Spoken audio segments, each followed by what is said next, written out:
Today, we are diving into a legal story that's just fantastic. It's about a simple business deal that went completely spectacularly wrong. And it all comes down to one tiny clause buried in the fine print that just exploded into a nearly 4,000-pound problem. Honestly, this might just change the way you look at every single contract you agree to. Okay, let's be real for a second. When was the last time you actually read the terms and conditions before clicking I agree? Yeah, me neither. We all do it. But what if one of those sentences you skipped was a trap, designed to cost you thousands? Well, that is exactly what happened here. All right, let's wind the clock back. We're in 1989. And we've got two companies about to do what should have been a totally normal, everyday bit of business. So in one corner, we have Interphoto Picture Library. They're a photo agency, they rent out pictures. And in the other corner, Stiletto Visual Programs, an ad agency that really needs some pictures for a big client presentation. You know, a classic supplier-client relationship. The phone rings at Interphoto. It's Stiletto, and they've got an urgent request. They're putting a pitch together and they need a bunch of stock photos, like yesterday. This is completely standard stuff. Happens 1,000 times a day in the creative world. So, Interphoto gets right on it. They grab 47 photo transparencies. You can think of these as old-school, high-quality film slides, and pop them into a padded bag to send over. But tucked inside that bag, along with the photos, is a little piece of paper, a delivery note, and that is where all the trouble begins.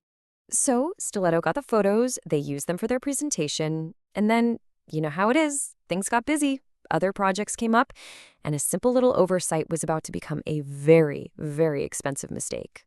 The pitch went great, but in the hustle and bustle of agency life, that bag of photos just got, well, forgotten, put on a shelf and left there. It wasn't on purpose, it's just one of those things that happens. They ended up holding on to them for about a month, way longer than they were supposed to. Now, let's go back to that little delivery note. Buried inside the terms and conditions was condition number 2. It said there'd be a holding fee of £5 plus tax per photo per day if they were kept for more than 14 days. I mean, £5 a day doesn't sound that scary, does it? Okay, this is where it gets kind of wild. Let's actually do the math and see how that harmless little fee turned into an absolute financial bombshell.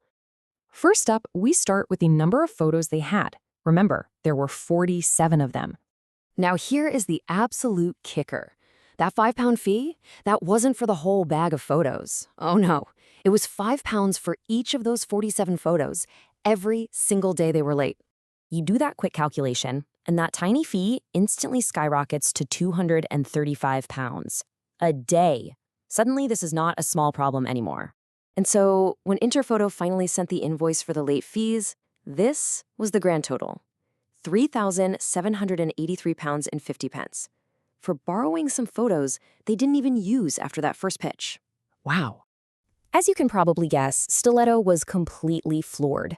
They flat out refused to pay what they saw as a completely insane punitive charge. But Interphoto dug their heels in, saying, hey, a deal's a deal. So this whole thing ended up in court. So the battle lines were drawn, and it really boiled down to two simple ideas clashing. Interphoto is all about classic contract law. We sent the terms, you took the goods, that's a binding contract. End of story. Stiletto's argument was just as simple.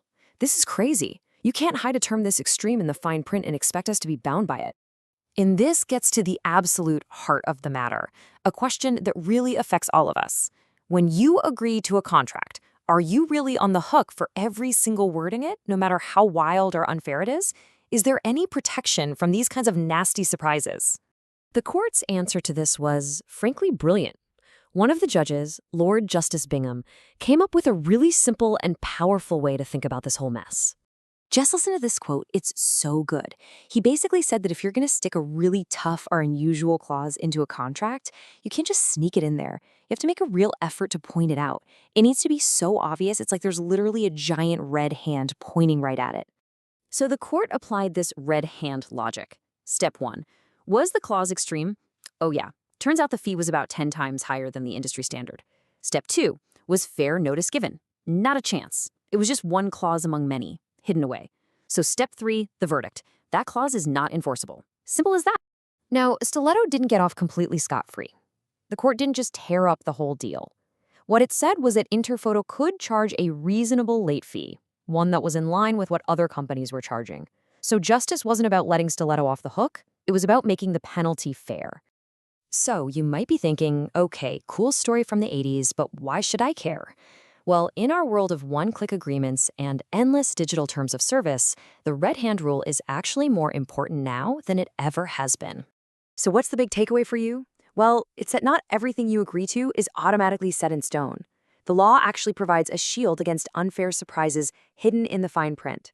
The more shocking or expensive a clause is, the bigger the company's responsibility is to make sure you see it. And this applies to everything: your phone plan, your apartment lease, even the terms for that new app you just downloaded. And that really just leaves us with one final thought. The next time you're about to click I agree, just take half a second to pause. You're probably not going to read the whole thing, I get it. But this case is a powerful reminder that sometimes lurking deep in that text, there's a clause with some serious teeth.